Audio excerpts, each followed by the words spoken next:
Okay, can you hear me? I can. Great, we started with a technical mistake. I've been talking. Good morning, good afternoon, good evening to everyone. 5 fantastic experts today.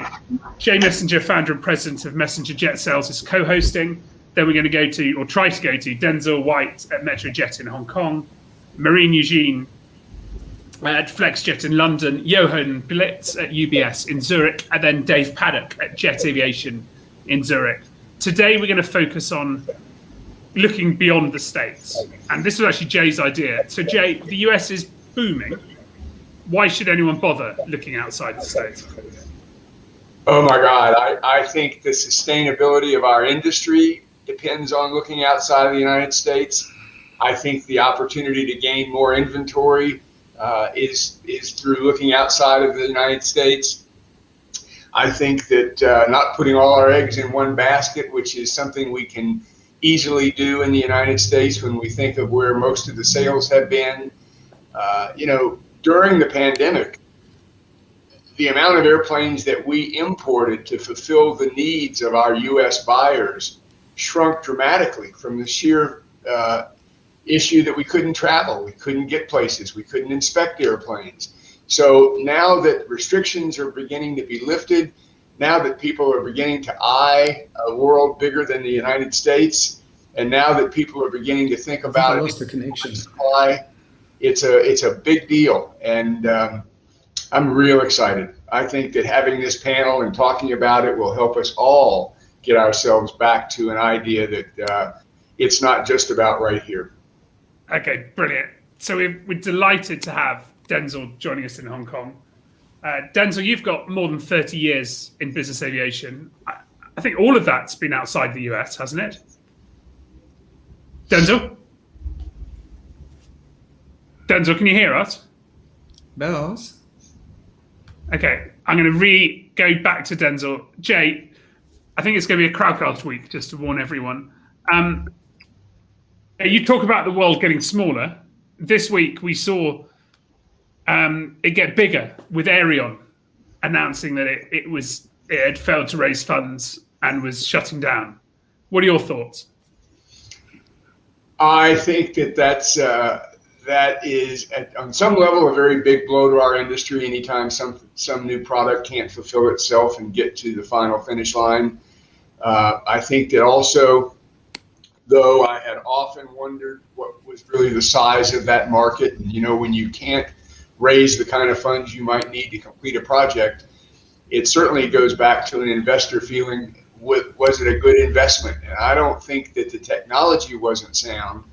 I just wonder if the timing wasn't right. Okay, so you think it's not the end of Supersonic? I think that's probably right. I still think there were a lot of questions to answer that might have got ahead of ease a bit, but I think that I still think that there are going to be some number of people that are going to want to have a smaller world, and the way to do it is to get from point A to point B faster. Denzel, can you hear us in Hong Kong?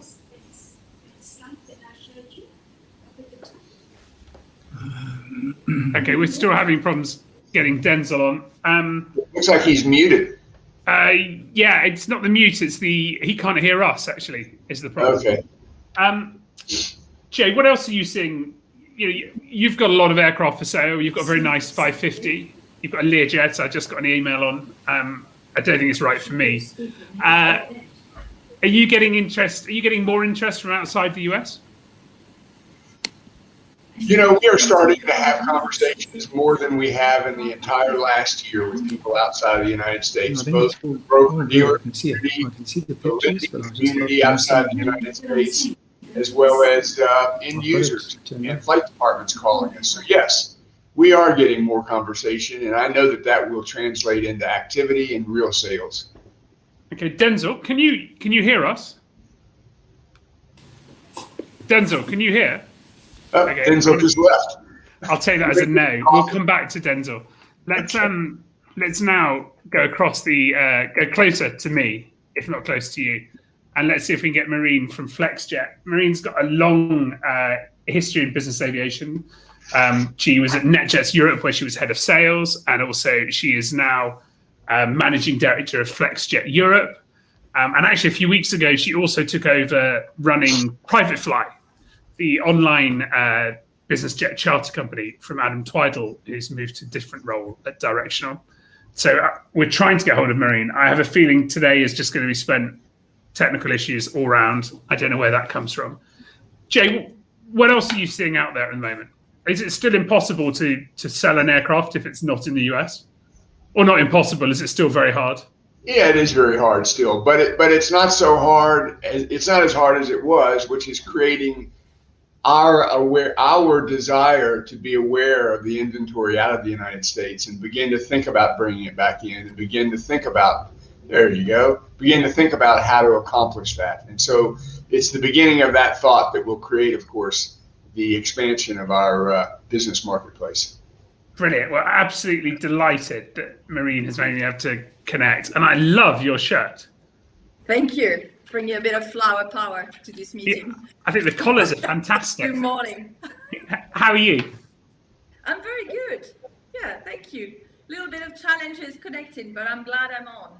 I am as well. Just don't go anywhere. So congratulations on your new role, or your expanded role, running FlexJet and Private Fly. Are you enjoying having charter and fractional? Well, it makes a lot of sense. I think this is also an illustration of our ambition over here in Europe. There's a lot going on, as you can imagine right now, in the group and in the market. And we're seeing a lot of individuals and businesses that are actually thinking of flying private. And charter is definitely the first step and the first experience that those users will have on that journey. And I think it makes a lot of sense to integrate and to give them a seamless experience from that first welcoming. So a lot of synergies in the group, a lot of energy and positive vibe. So very excited. That's very cool. You've spent your entire business aviation career working for American companies. Are you hearing me before? Yes, yeah, we can. Yeah, we're hearing you well. Can you hear me? Hi, Mary. We heard you. That was great. Sounds like the early days of cell phones. Can you hear me? Yeah, I know. It's like no one's on mute. Marie, can you hear us now?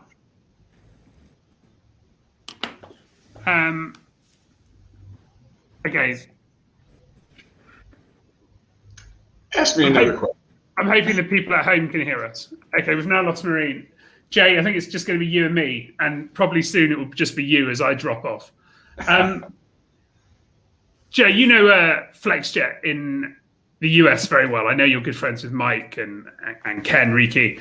Yes. Were you surprised they launched in Europe last year?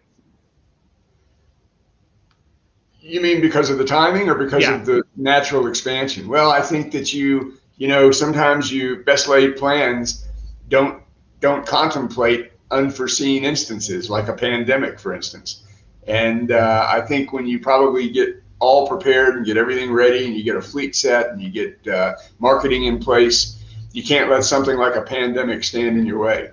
And so I think that their timing was probably already baked in, and the idea of changing it was a bigger deal than just slogging forward in an environment that might not have been the best, but certainly we're working our way out of it now.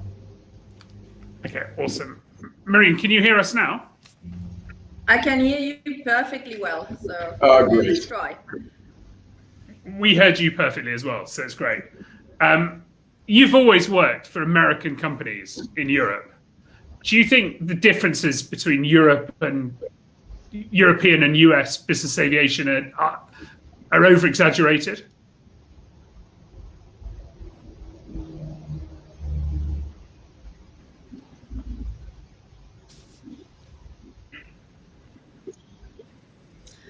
Yeah, I do think they are, in a way. There are several elements to this question. As you mentioned, I've spent my career working for big American companies over here in Europe, and I'm always surprised at the general take from the general public, thinking, oh, you know, fractional is an American concept. It won't work in Europe. How many times have I heard this? Are we saying here that our German and French fellows are not going to be as smart as the American buyer? I think in general, I'm always surprised about how much we focus on those small differences that are cultural versus the great commonalities that we have among our audience. Our customers are all very smart. They are worldwide. They have customers. They have relationships. They have children that are studying overseas, and they tend to really understand how smart business proposal. And I don't see why, you know, Europeans will not grasp the same advantage as our Americans.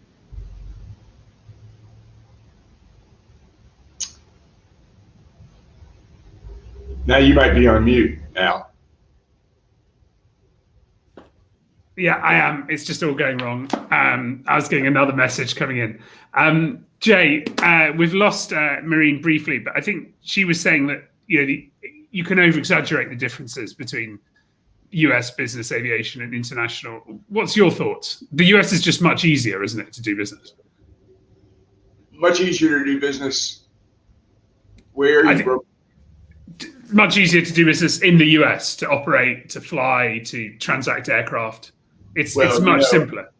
You know, for me, it's simpler because I know the language and don't know the other languages. So in that sense, life is easy for me here. But I do think from a regulatory standpoint, from an environmental standpoint, from just a market awareness standpoint, business is easier to transact in the United States. But I sure don't want to downplay the ease of someone in another country that it's all they understand and know from doing business there.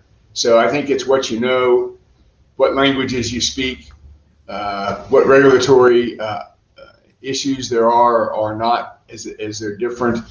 I think that the United States or North America is a place where business aviation has been going for a very, very long time, probably second only to Europe, or first only, secondly Europe. So I think we're pretty baked in on how we do things and the ease of doing it. Marine, we lost you, but you're back again, I hope.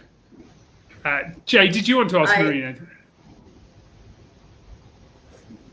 Jay, did you want to ask? Yeah, I would love to, if you don't mind. And Al asked me a question on our opening, which was about Aviation. And FlexJet was a launch customer for Aviation. What are your thoughts about the news from this last weekend?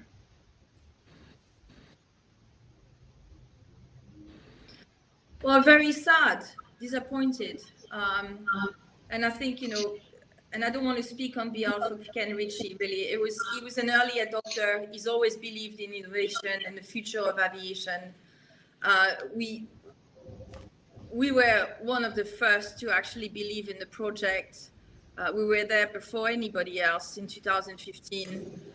I know that Ken was particularly pleased with the improvement in design and what was happening in recent news.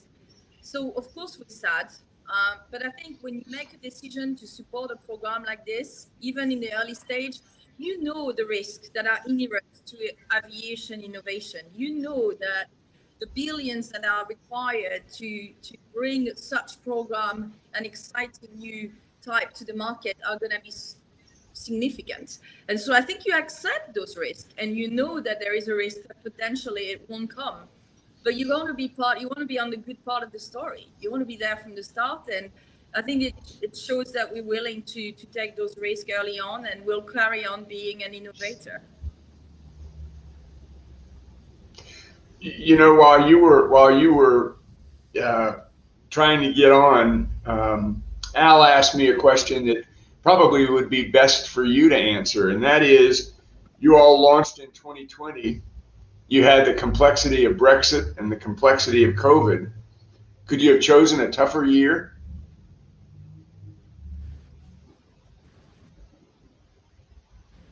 I guess I'm going to have to answer the question. I don't think it could have been. I mean, you know, we have a saying in French that says never two without three. So we had Brexit, we had COVID. So sometimes I feel I'm like, what's next? What's coming? But joke apart, I think we are through the worst of it. I think we see some clear improvement in the market at the moment. We're seeing significant momentum with our new Praetor 600 fleet. Some great, just month over month, we've seen 150% growth on flight volume, people coming, asking information about the program. So it's all going in the right direction. You know, you learn the most in those moments.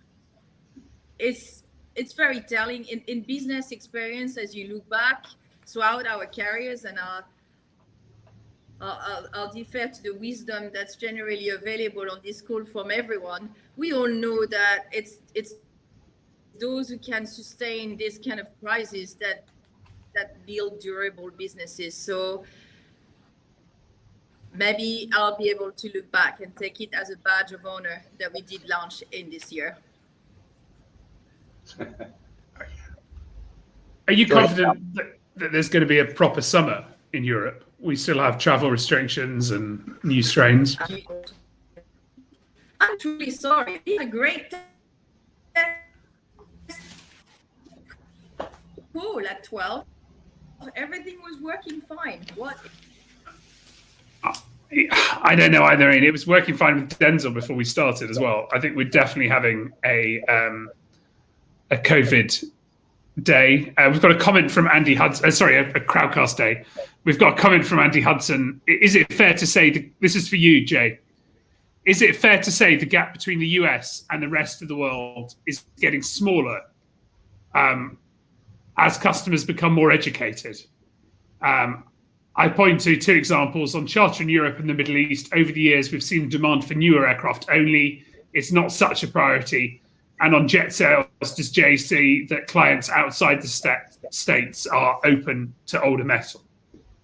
That's a great question. And, you know, in 2003-ish, when the emerging market started, and I never really quite knew the answer to this, but the people in the Middle East, the people in Asia, the people in the BRIC countries, they wanted, as they came online, people in Russia, they wanted as new, if not new, an airplane as they could buy. And what I never understood was, did they want that because they didn't trust that a piece of tin could fly through the air safely if it were old?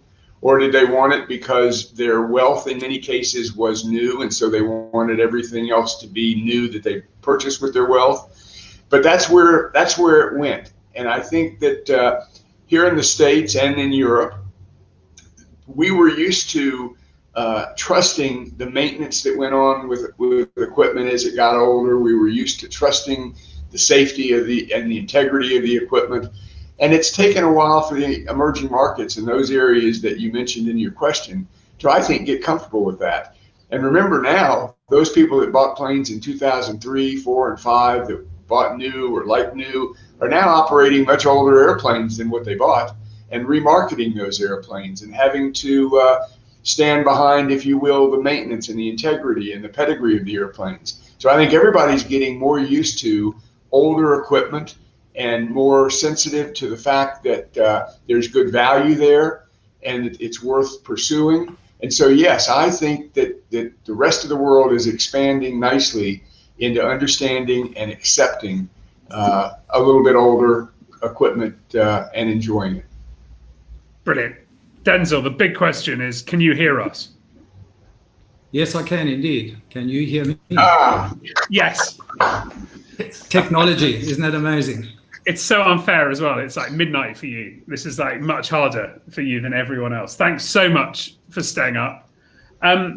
You've got more than 30 years in business aviation, most of it outside the US. You co-founded ExecuJet. You were head of operations at Metrojet, CEO of Hong Kong Jet, and now managing director aircraft management and charter at Metrojet. Denzel, what's it like in Hong Kong at the moment for operating? Well, first of all, may I just say thank you very much for inviting me. Such an esteemed company. I feel very proud to be with CJI this evening for me and daytime for those of you in America. So what's it like operating in Asia at the moment? Not very easy. Asia is an emerging market and as such a very difficult market. Now, if one adds COVID to that, it has a devastating impact on business aviation, the economy, and mental health. So our sympathies go out to all those who have been affected by COVID. It just does not discriminate. It's throughout the population and pretty much everywhere. Now, one would think that governments around the world would, because COVID is indiscriminate, that there would be equal opportunity to keep the economy on a reasonable track. This is, however, very different. And comparing Asia to the USA or comparing Asia to anywhere else is quite interesting. I think the biggest distinction is not so much government action, but for us right now, it revolves around domestic and international flights. So if one takes a look at China, for instance, China mainland, the recovery in domestic commercial aviation is better than 95%, but the recovery on international flights is less than 15%. And if one looks at Hong Kong, that doesn't have a domestic market, the airline commercial aviation and business aviation is less than 15%. So it's quite devastating for Hong Kong. By way of an example, if one compares Hong Kong International Airport to Teterboro, they both have an installed base of approximately 120 jets, and yet Hong Kong International Airport is pushing out 3 business aviation flights per day, and Teterboro somewhere around about 200 flights per day. So quite a big difference. So in short, it's difficult operating in Asia. And we've talked about lots of new buyers. Jay has talked a lot about the new buyers and the existing ones recommitting. What's going on in Hong Kong? Presumably there's no hurry to buy a jet at the moment because you can't go anywhere. Or if you can, you have to spend 3 weeks in isolation when you come back. Correct. We do see a demand for upgrades to the G700 and the 7500, but it's generally a case of postponing deliveries at the moment. We were fortunate to deliver a new G650ER in March this year, but otherwise, in terms of new jets, we don't see much. Jay? Yeah, I understand how difficult it is, and I think that one of the things that is positive for you all in Asia is to have a strong association rooting for you and working for you with OSBA. And I know that that's probably been a difficult several years for them and having to maybe put off A-Base. But I am sure that that's a significant, important piece to aviation's growth there, and the understanding and having somebody battle for you all and for the industry. How do you see it there? Do you see it still as a vibrant association that will grow and be an integral part? Yes, indeed. The ASBA has grown significantly in the last few years and is getting recognition. We are able to meet with government and discuss the various problems that any emerging market will have. There have been some additional issues recently which have been raised. Vietnam, for instance, has introduced a policy for what they call a General Aviation Operator's Certificate for private jets operating within Vietnam on domestic sectors. Now, this is nowhere else do you find this in the world. Most countries will allow a private jet into that country, allow it to operate freely around that country for several weeks at a time and then leave again. But Vietnam has decided that you either need to register your jet in Vietnam or obtain one of these General Aviation Operating Certificates, which is equivalent to an AOC. It's a major performance we've been applying for the last 3 or 4 months and still, without success. So it's this kind of thing that the ASBA is battling on our behalf. Another issue that we're having at the moment revolves around expats who are living and working in Hong Kong. Some of them have been here for 5 or 6 years on the process of renewing their work visas, and they've been turned down because the airlines are sitting with hundreds of pilots without work who do have PR, and they want to make sure that they get these positions. And they're not really understanding the difference between a commercial pilot flying on scheduled routes compared to a business aviation pilot is a very different animal. Al asked me a question a few minutes ago that would be a great one for you to follow up on, and that is your part of the world still desire new or like new aircraft over a little bit older airplane with a little bit higher time, or is your market maturing into the awareness of how well maintenance can be done, how important pedigree is, and how safe and functional a little bit older airplane is? Yeah, I think the transition is coming. Right now, Asia is centered towards long range and big jets, and perhaps COVID, because the domestic markets are flourishing now, even with COVID around, it may be the opportunity for them to look at smaller jets and that type of thing. I think the preference is for new, but because of COVID, there's bound to be a new market of people who wish to travel safely, travel with their families, travel independently of the airlines. And these people may not have the money to buy new. And I would see a second-hand market would take hold more strongly in the Asia-Pacific region. Great. Particularly for you've got inventory over there now that was purchased new in 2003 and 2004. That as the people there begin to think about upgrading or transitioning, it would be nice to think that there'd be a market right at home to remarket those pre-owned aircraft. Yeah, particularly for the upgrades. We've had some aircraft which have been parked around for the last 6 to 12 months readily for sale, but are not selling.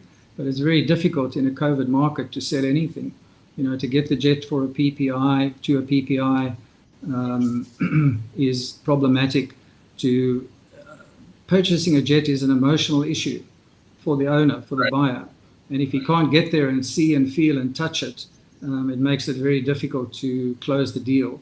So I think that we're probably going to find that those who wish to sell their jets here and now are going to probably move them to the United States or somewhere like that, where there's a big domestic market. You can move around, you can show the aeroplane, and it's more likely to sell. But right now, you're having to do a desktop examination of the jet, have somebody walk it around with a video and show you the aeroplane, and it's really not conducive to closing deals that are worth, $50-60 million. Right. Thanks. Great answer. Denzel, on the bright side, you opened a new hangar a few weeks ago. Yes, we're very proud of the fact that we've opened up an aviation center at Clark International Airport. It's 7,000 square meters of hangar space. And I guess the reasons behind it revolve around places like Hong Kong, which are overpopulated. Singapore is getting there. Hong Kong has around about 122 jets resident, and it really only has parking at the FBO for 25 outside of the hangar space.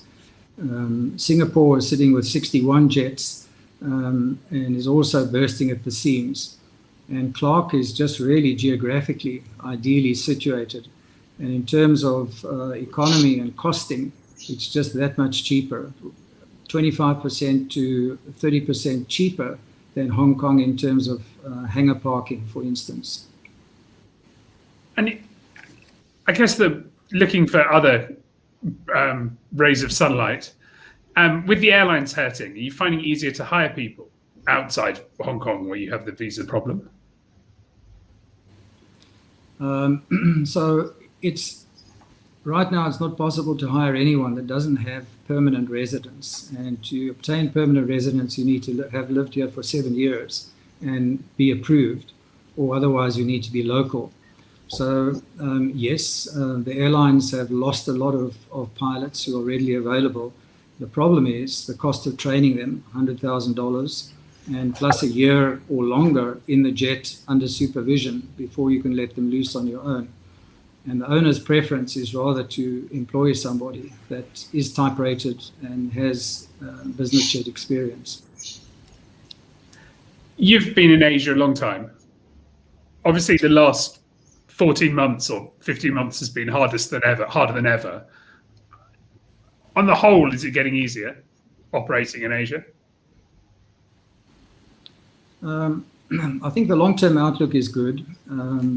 With the industry association, ASBA, pushing and educating and so on, things will start getting easier in time to come. But it depends where you are. Asia Pacific is a big area, and some of the areas are just that much more business jet orientated than others. So we still have difficulty in operating, and this will likely carry on for quite some time. Denzel, thanks so much. Great seeing you, and thanks so much for staying up late. Thank you very much. You're more than welcome. You're more than welcome. Thank you very much indeed. Thank you. Denzel White, Managing Director, Aircraft Management and Charter at Metrojet. We're now delighted to have Johan Blitz, Head of Corporate Aircraft Finance at UBS in Zurich. Johan, how are you? I'm excellent. Thanks. Good morning and good afternoon. And thanks for having me. It's great to see you. So UBS is a private bank, or you work with the private bank financing aircraft, but you do it pretty much everywhere except for North America. What are you seeing at the moment? Where are you getting lots of demand from? Well, we obviously know that most of the transactions are being done in the US, but I mean, looking at the rest, there is still a lot to be done. We had a bit of a slow start this year, but I mean, we see much more of transactions now being requested. There is pretty good demand now and a huge uptick in those transactions. And I think the most important region where we see quite significant uptick is Russia and CIS, followed by Western Europe. And we see that the request is for the upper scale of the products of the aircraft, but we also see first-time buyers coming into play, and obviously they have a bit of a different approach. I mean, they are requiring more the financing for planes which are a little bit of the smaller range. And then we also see some uptick in regions, for example, like Central and Eastern Europe, Greek and Israel. Israel has actually also come up with a couple of nice transactions. There is pretty good demand. We also believe that this is an outflow of the improved COVID situation in the region.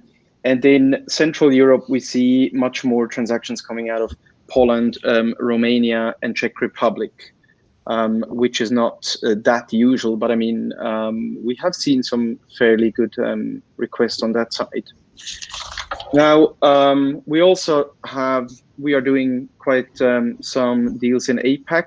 It has been rather slow the last 2 years, but now we see that things have changed. We see more transactions.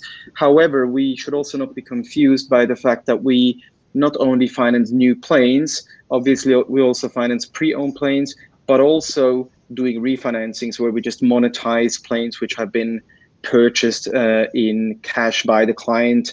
And some of them actually would like to raise cash now against their planes. And some others, they don't like that. They just pay the planes outright in cash, much to our dismay as a financier, of course. And then we have Middle East and Africa. I would say moderate inquiries, moderate requests, but we see here and there some inquiries for financing. Dubai seems also to be picking up. And then we have LATAM as well. LATAM is interesting actually because we have spoken to many clients out of LATAM, and a lot of people have been flying to North America for COVID vaccination of their family or also business partners. So there we see quite a significant amount of interest actually, also for financing planes. Jay? Well, I have to say, Johan, Al said to me, "You won't believe Johan. He's got such a great personality and sense of humor. He's not what you think." I guess for a banker, he's saying. So, Johan, I don't know. Listen, tell me a little bit about your first-time buyers, the age of them. Are you seeing younger people coming into the marketplace? Yes, definitely. I mean, we speak to clients, and it's quite funny because, I mean, when you just open up a conversation and ask them, how do you fly these days? How do you travel these days? I mean, you will really hear a lot about their travel habits and whether they are engaged in still trying to book their flights on airliners with restricted, routes and availabilities, or if they are up to private flying. And here and there, we hear that they really have started to engage with NetJets or also with VistaJet, or also they are looking into purchasing a plane. And we see a lot of families who have had the money, but they were not really going there yet to buy a private jet on their own side. But we see that this has changed somehow. I think COVID has been somehow sparking the decision of certain families. And I think with COVID, they have now received the justification to really go there and buy a plane, actually. That's been a real driver for us here in the United States as well. People saying, I'm not going to fly on the airlines, and actually acting on that and transacting. Do you find that, first place, let me say that UBS is just terrific in terms of the analyst side of your business and understanding the industry. I work with a local analyst team here in the United States, and twice a year do a call with them. I find them to be so superior up on the marketplace and understanding things and understanding where values are and where they lie. But do you see in different parts of the world, so when you get a phone call and it's from this part of the world, you get a phone call and it's from this part of the world, you hang up and go, oh, that's going to be tough. That's going to be more complex than this place or that place. Do the regulatory environments of different parts of the world drive the complexity of the financing? Yes, definitely. I mean, our transactions are usually multi-jurisdictional, which includes maybe 6 different types of jurisdictions. And I mean, what we see here is that people are getting a little bit more exotic in what they really want to do and how they want to do. The way they structure the whole, ownership structures, and then also in combination with aircraft registries, that is really quite interesting to see how things are developing. We have planes in registries, more than 20 different registries. And obviously this is raising complexity, because every single inquiry now, for example, to register the plane in a place which we have not approved internally, we need to do like a full assessment on the legal side. How strong is the legal framework in case of a repossession?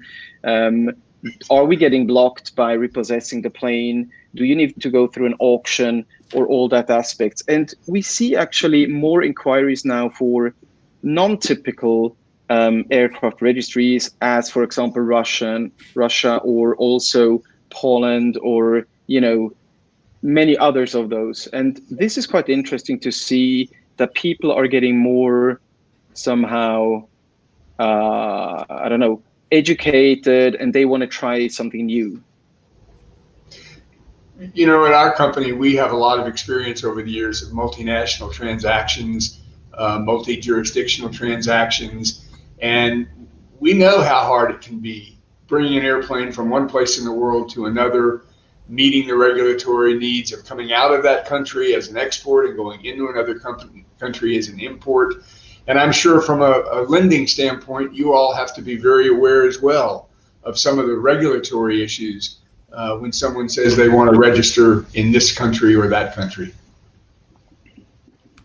We've got a great question, slightly different, but from Jeff Snowden at Aerospace Reports. How do we bridge the cultural gaps in doing these transactions from a know your customer / due diligence point of view? We have certain requirements in the US, but they don't extend to other countries or all other countries around the world. I often get pushed back on this piece of the transaction and find it very hard to ever deal with the actual principle, which is concerning with the amount of money in these transactions. Johan, you spend your life in KYC, don't you? Well, we have yes and no, but we have a bit of a different model, because every single client has a typical client advisor in the bank who really is managing the banking relationship, and the KYC at the end of the day is being performed by such client advisor. But it is challenging, because we see that in different locations over the world we have different requirements as to client profiling. And at the end of the day, when we have a transaction which needs to get approved, I still have to do an onboarding basically of the single purpose company which will hold the plane. Now, this is being done in Zurich, but the whole KYC otherwise is being done locally, for example, in Asia, or if we do a deal, for example, in North America, it is being done in North America. And so we have informations from different type of informations, different type of profiling. And when it comes then to applying for the transaction internally in Zurich, we see sometimes a bit of difference in terms of how ways are being done, what type of information is being required to get the transaction approved. And there we really see sometimes a problem and need to get people on a call from each location to talk through a transaction. And this can be very challenging and also time consuming. And everyone now with the new model working from home and via conference calls every day, it's very, very difficult to find slots. And if you don't find the slots, then a transaction easily get delayed by 3 days or something like that. So therefore, it's really important that we are aware pretty early what is the content and whether this will meet the requirements of the compliance locally here in Zurich. Great. Jay, any thoughts on KYC? Very complex. And, everybody from Aerospace Reports, the title company who has to accept funds as well as deposits and hold them, as well as the lender. I think that it's, as well as, by the way, the broker community. Wouldn't we like to know more about who we've got that's calling us about doing business with them and their capability, not just financially to complete the transaction, but for their funds to be accepted. So, wouldn't it be nice to know more and have resources for that? Absolutely. I mean, we need to do every single transaction where we are getting paid. I mean, we really need to check where the payment is coming from. And I mean, so this is key, and this is the regulatory requirement. So this is also in terms of resources. It's quite intense actually, and should not be underestimated. Right. Okay, you've got a couple of questions, Johan. Derek Bloom, the well-known Russian expert lawyer, is UBS willing to finance aircraft that are registered in Russia?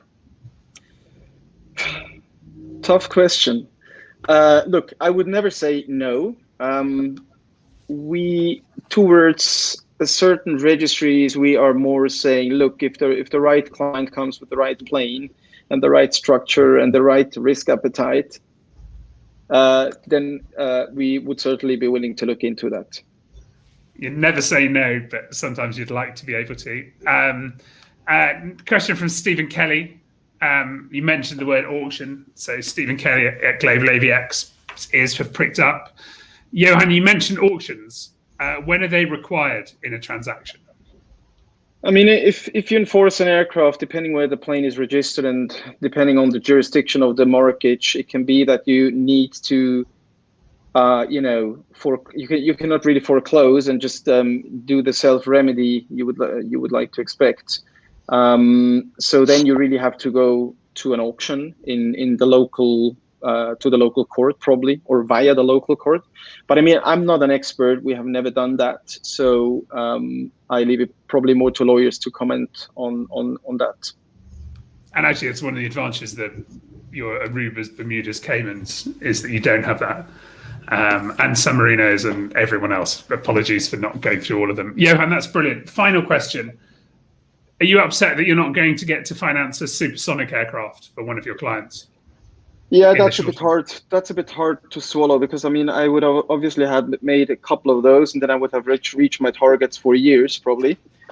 But no, I mean, I think it's very sad, yes. And I mean, we have already been talking in the team how we can provide financing for this nice asset. I mean, we haven't gone that far, but I mean, certainly we're a bit. It's very sad to hear, and I still hope that they will become reality, the supersonic jets. And I mean, which financier would not love to be the first one to finance such a nice asset? We would have volunteered for that, at least. Yeah, I think it is very sad. I think the consensus across the industry is that so many people were willing the project on that it's very sad to not see it happen. Johan, thank you so much for joining us. We really appreciate it. And that was Johan Blitz, Head of Aircraft Finance at UBS. And if you're a UBS customer, he'd love to finance your aircraft. Otherwise, probably not. Thanks, Johan. Thanks. And we're absolutely delighted to be. We're having a great track record at the moment with Switzerland. Everyone in Switzerland's connecting beautifully. Absolutely delighted to have David Paddock, President of Jet Aviation, joining us. Dave, how are you? Very well, Al. How are you? Nice to see you. We're great. It's so much nicer seeing you connected and hearing us. Jay, do you want to go first?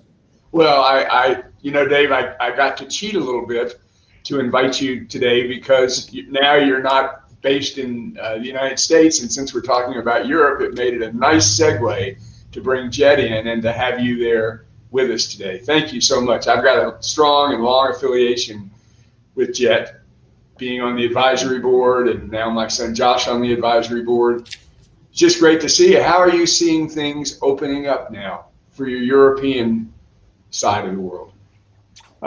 Yeah, I mean, we're obviously in a unique position. We're well positioned to see all various pockets of the world.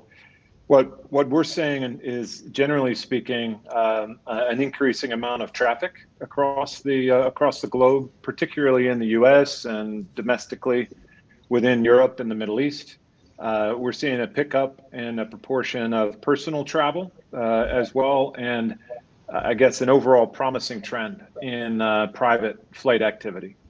And I guess from an overall perspective, we're encouraged to see more business and corporate travel as we go into the middle of this year. And have you experienced and had the benefit of first-time users coming in either through charter or asking for maintenance and management?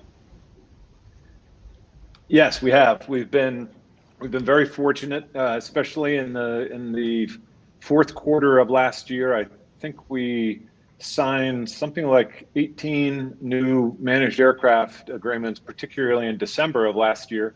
And many of those were first-time buyers and customers who were new to private aviation, at least new to aircraft ownership. So that's an encouraging trend for us.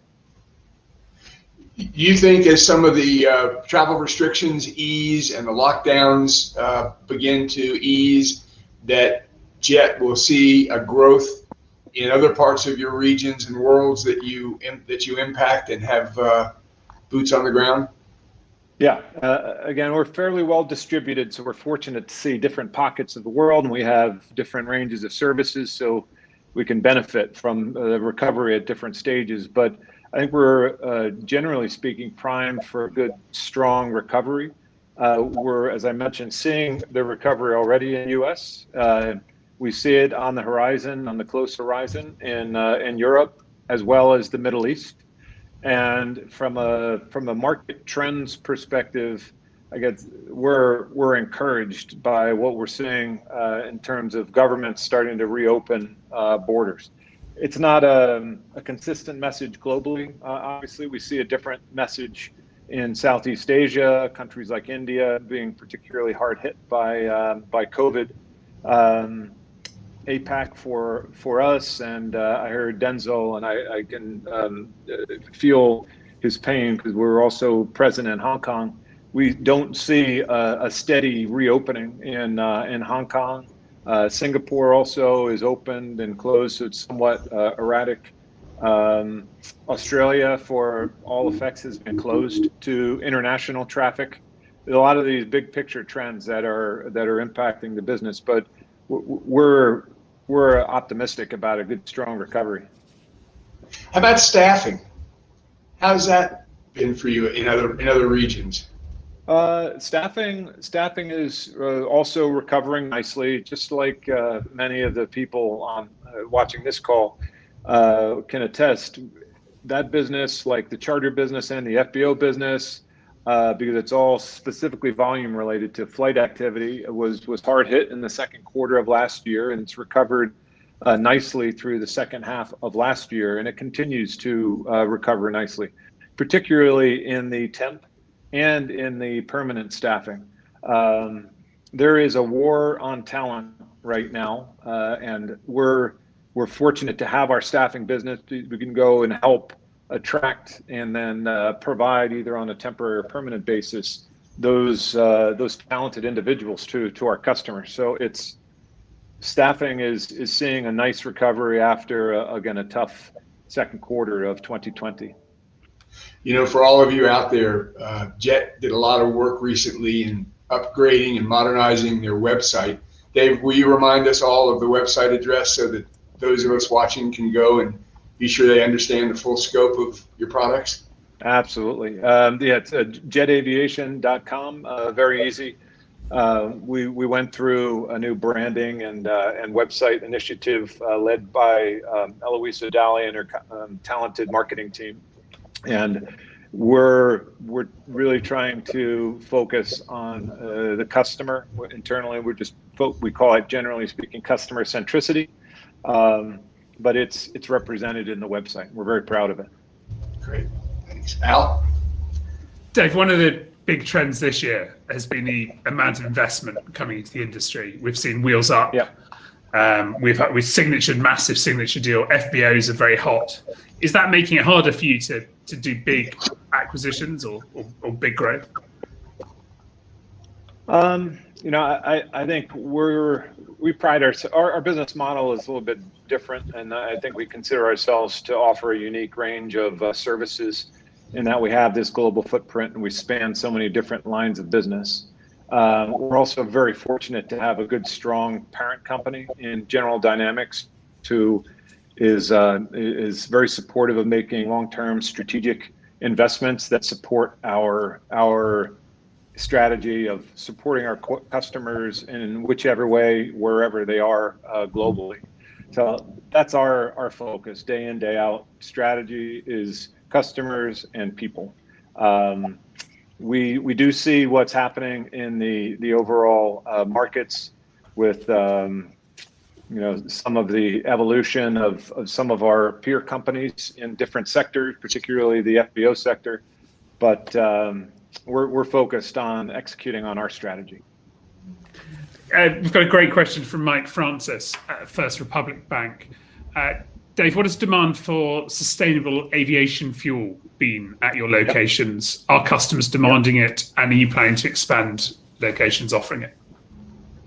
Yeah, so this is something I'm personally quite interested in, and we're definitely doing a lot on the jet aviation side of supporting it.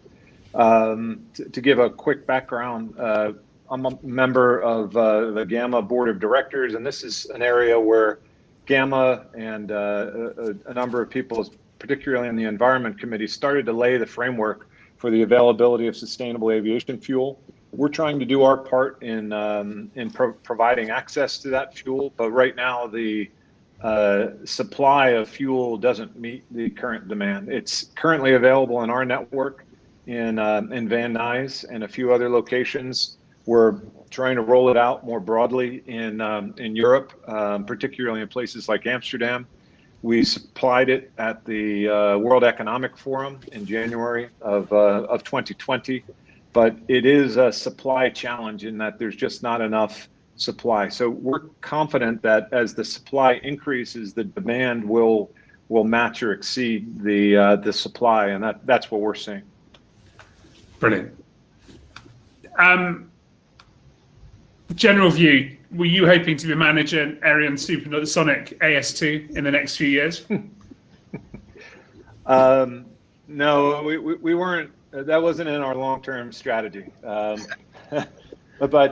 I think it is unfortunate to hear the news of Ariane's cancellation. I recall back in 2008, sitting down with Robert Bass and talking about that program, and at that point it was always 5 years out. So I've been familiar with that program since at least that point. But what I think is a strong benefit that nobody can take away from Ariane and Mr. Bass is that they've continued to invest in technology and innovation, and I think that is something that they should be proud of, and will support the industry at large. I mean, overall, you see all sorts of innovations going on, from whether they're our sister company Gulfstream launching larger airplanes that can fly farther and quieter and faster, to the smaller side of the marketplace with vertical takeoff and landing, and everywhere in between. The innovation and the technology upgrades are fantastic. But to simply answer your question, Al, it wasn't in our strategy. Which is lucky. Dave, thank you so much for joining us. That was Dave Paddock, President of Jet Aviation. Thanks. Right, Maureen, we're back to you. We've got 2 minutes left. Do you think it's going to be a good summer in Europe? I don't have the answer to that. We certainly seen some real momentum, and the announcement from the government seems to prompt interest for destinations like Portugal. But we're like everybody else. We are extremely subject to the stop-start and the regulatory change that we might see. So, the news from Austria banning flights from the UK was definitely a bit of a downer, I'd say. But clearly, I think what's interesting from my perspective is that we're not just dependent on the leisure and the vacation flights. And I've seen also the early green shoots of business flyers coming back, and that gets me really excited. So we've got tons of flights going to the St. Petersburg corporate events that's taking place in the oil and gas in the next few days. And that's exactly what all of us in this industry have been waiting for. We cannot build a healthy, sustainable business based on people going out just for the weekend. We need a good, healthy mix of customer usage, and the corporate and business usage is very important to us. And that, I think, is on the eve of properly coming back to us. So that's nice. Jay, you'd agree with that, wouldn't you? Absolutely. Absolutely. That's brilliant. And I think we've covered such a wide area. We've been around the world. I guess, Marine, you launched in a terrible year. When do you expect normality to return? Pass. I'm ready for everything. I mean, at the end of the day, you launch in a year like this, it gives you a fabulous benchmark. It can only get better, right? It's up and onwards from here. Let's hope you're right. Jay, any closing comments? No, I think this was a great event and got to shed light on many segments. Very nice to meet you and have you on. I just thank everybody for coming today and sharing their hour with us. Thanks so much, Marine. Thank you very much, both of you. And that's really usually managing director at FlexJet Europe. Thanks so much to Jay Messenger at Messenger Jet Sales who sponsor this. And thank you all for joining us. And we'll see you all soon. Jay, thanks very much. And one more quick thing. We're going to do this again at the end of the summer, and we're going to deal specifically with what the fourth quarter is going to look like and how we think it's going to compare to last year's fourth quarter, which was a boom time for us all. So I think it's going to be a great event, and please watch for that event. Looking forward to that now. Thanks so much, guys. And